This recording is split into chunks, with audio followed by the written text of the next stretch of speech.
This is Living Power with Dan Hurst. And then, finally, heaven is a place where you have angelic qualities. Can you imagine Jerry in heaven as an angel?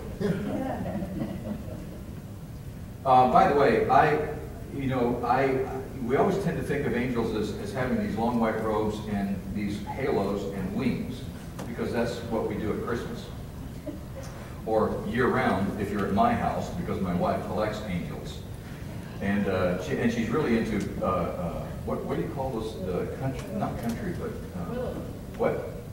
Well, she does all the willow angels. She's got, I think, every one of those. And,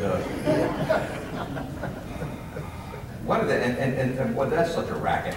Let's create a theme, and then we can sell angels. This is the angel of balloons, and this is the angel of health, and this is the angel of happiness, and this is the angel of sandals. And, it's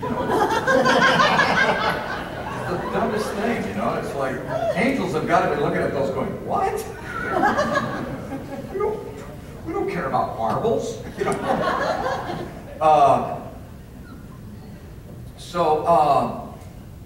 where was I? So she collects all of these angels, and she has all of these, and she's really into those, and I don't know if they're called primitive art, or what is it, Teresa? You know, is it primitive art, primitive something, brother? And she has, honest to Pete, now don't tell her I said this. Come on, now don't, because I'll get in trouble. But she has some of the ugliest angels you have ever seen. And they're made out of sticks, and she has one that's hanging on the wall over the guest bed. And if you're lying in the bed and there's this angel laying, you're looking up the angel's dress. And she has sticks for legs. They're just hideous, So what did that have to? Oh, we're going to be like angels. We're going to have angelic qualities in heaven, which I guess means we're all going to have sticks for legs. I don't know. But we're going to have characteristics in heaven where we do what the angels do. Well, what are the things that the angels do in heaven? Well, first of all, they worship.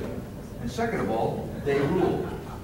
And the Bible teaches that. The Bible teaches that we are going to rule with God in heaven. We're going to have these angelic qualities. Now, no, most of you will not have halos. In fact, I'm trying to pick one that might. And maybe George. I doubt it, but George held up his hand, so,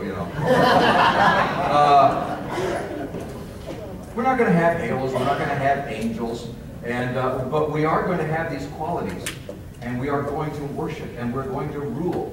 Do you think that God created the vastness of space for no reason at all? Don't you know that God has something planned for us that's just mind-boggling? I mean, we look at what's going on in space, and scientists go, why? Why does this exist? I'll tell you why. Because we're going to be ruling over it. God has plans for it. And it's not going to be this vast emptiness.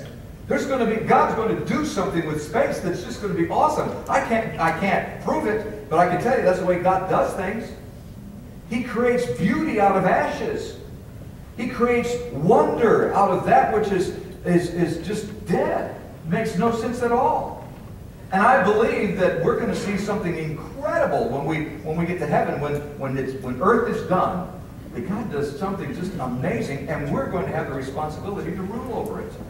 We're going to have those responsibilities. And so heaven is this place where you will have these angelic qualities of worshiping and ruling. You will have responsibilities. Now, I don't know what your responsibilities will be, but I do believe that what happens to us here on earth is part of what God does to train us and prepare us for what He wants to use us for eternity. I don't want to be a plumber in heaven. You're not going to be a plumber in heaven. There are so many places I could go with this, and I'm not going.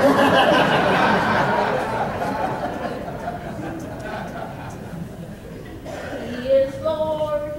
He is Lord. He has risen from the dead, and He is Lord. Every knee shall bow, every tongue confess that that Jesus Christ is Lord. What a blessing. What a blessing. What a blessing. What a blessing. We'll be singing that. We'll be shouting that. We'll be enjoying that. We'll have those angelic qualities of worshiping Him.